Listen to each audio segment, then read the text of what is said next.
Bonjour et bienvenue sur l'Index des pierres par Chris Kerr. Aujourd'hui, direction les terres vikings pour vous parler d'une pierre que j'aime particulièrement, l'Eigirin. Elle a porté de nombreux noms au moment de sa découverte, Strøm, Wernerin, puis Akmit, mais en 1834, un prêtre minéralogiste du nom de Hans Morten Trenesmark découvre une pierre sur la côte de Leuven, une petite île du sud de la Norvège. C'est de cette proximité de la mer qu'il décide d'utiliser le nom du dieu de la mer viking, Aegir. Elle devient donc l'Eigirin.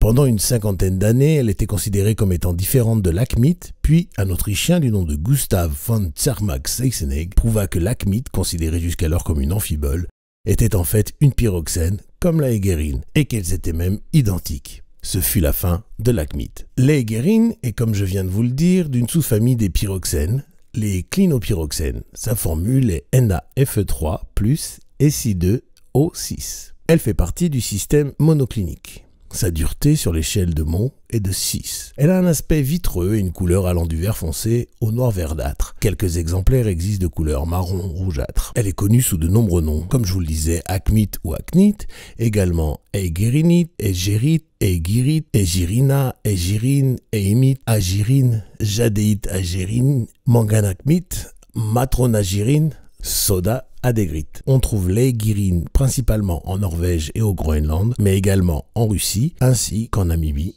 et au Malawi. Sur le plan physique, l'Eigirin a un impact de guérison sur la vésicule biliaire, la rate et le système nerveux. Lorsque vous avez des blessures dues à la pratique du sport ou des douleurs musculaires, posez une Eigirin sur la zone vous soulage. Vous pouvez aussi utiliser une essence d'Eigirin. Pour cela, il faut quelques éléments. Un bol transparent pour faire tremper votre pierre, une ou des bouteilles ambrées ou bleues munies de compte-gouttes, de l'huile essentielle de Golteri, attention aux allergies, de l'alcool à plus de 30 degrés, par exemple de l'alcool à fruits ou de la vodka, du gin, du rhum, du whisky, ce que vous voulez. Pour cela, après avoir nettoyé et rechargé votre Eigirin, faites-la tremper 8 heures dans un verre d'eau au début, et puis de temps en temps, revenez vers la pierre qui trempe pour lui donner votre attention. Je guéris avec mon essence d'Eigirin. Ce que je vous conseille, c'est de la faire tremper la nuit à côté d'une fenêtre où elle peut prendre la lumière de la lune. Le jour d'une pleine lune, c'est magnifique. Après 8 heures, séchez bien votre pierre et vous pouvez la recharger. Par 10 centilitres d'eau de pierre, l'eau où votre Eigirin a trempé 8 heures, rajoutez 10 gouttes de Golteri et 3 centilitres d'alcool et remuez doucement, toujours en gardant en tête cette attention. Je guéris avec mon essence d'Eigirin. Et vous pouvez même le dire. Puis versez cette solution dans votre bouteille à compte-gouttes après les avoir stérilisés. Appliquez cette essence sur les points où vous avez des douleurs ou des blessures. Vous pouvez conserver cette essence 2 à 3 mois. L'Eigirin est aussi reconnue pour la régénération des tissus et la détoxification de la peau. Elle est donc très utile après une opération chirurgicale, les rayons, une brûlure ou un coup de soleil. Il vous suffit de la porter sur vous en bracelet, ce qui n'est pas simple à trouver, je vous l'accorde. Donc je vous conseille d'utiliser les cages à perles. Ces colliers avec des sortes de spirales métalliques ou des maillages en bois ou cordes que vous pouvez trouver un peu de partout. Vous y glissez une pierre brute ou une pierre roulée d'Eigirin à l'intérieur et le tour est joué. Cette méthode fonctionne également pour le renforcement des muscles oculomoteurs. Ce sont les muscles qui permettent de bouger vos yeux. L'Eigirin permet aussi de disperser les toxines. Certains utilisent l'élixir d'Eigirin ou l'eau d'Eigirin pour cela. L'eau de pierre, c'est l'eau où la pierre trempe et l'élixir, c'est l'eau avec l'alcool, sans huile essentielle. Cependant, la technique du collier fonctionne aussi très bien. Évidemment, pensez à intentionner votre pierre pour cela.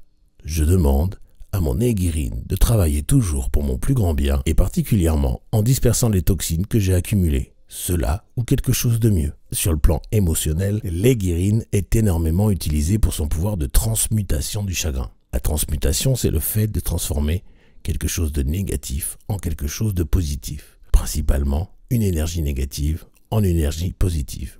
Étant une pierre qui développe l'acceptation et la confiance en soi, elle vous permet de vite retrouver pied après les périodes de tristesse de votre vie, voire de vous empêcher de tomber dans la dépression, car elle est aussi très efficace contre le spleen. D'ailleurs, en anglais, spleen veut dire rate, et c'est exactement ce chakra qui vous permettra de sortir de ce sentiment désagréable ou de ce chagrin. Une méditation avec une pierre d'Eigirin posée sur le plexus solaire fera des miracles sur vos blocages émotionnels, plus particulièrement si vous avez une personne qui vous obsède ou que vous vous sentez possédé par elle.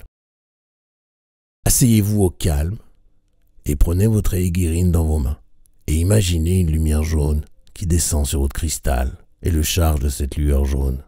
Allongez-vous sur le dos et posez l'Eigirin sur le plexus solaire. et ressentez votre cristal répandre cette lumière jaune dans tout votre corps.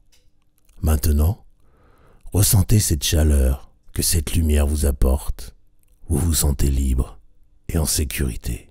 Vous êtes indépendante. Vous êtes maîtresse de vos sentiments. Votre cœur se remplit de joie et de bonheur. Aujourd'hui est un nouveau départ. Restez dans cette lumière jaune qui est en vous et autour de vous. Il se peut que des rayons verdâtres viennent se joindre à votre lumière jaune. C'est beau. C'est bon. Doucement, laissez cette lumière partir et ouvrez lentement les yeux. Lorsque vous êtes prête, redressez-vous. Puis, posez les pieds au sol. Faites attention de ne pas faire tomber votre aiguirine. Étirez-vous. Maintenant, concentrez-vous sur vos pieds qui touchent bien le sol. Et vous sentez des racines sortir de sous chacun de vos pieds. Voilà, vous pouvez reprendre votre vie. Laissez votre aiguirine sous votre oreiller quelques nuits pour que son énergie continue à agir. Spirituellement, l'aiguirine peut vous aider à travailler sur les âmes perdues et les âmes bloquées.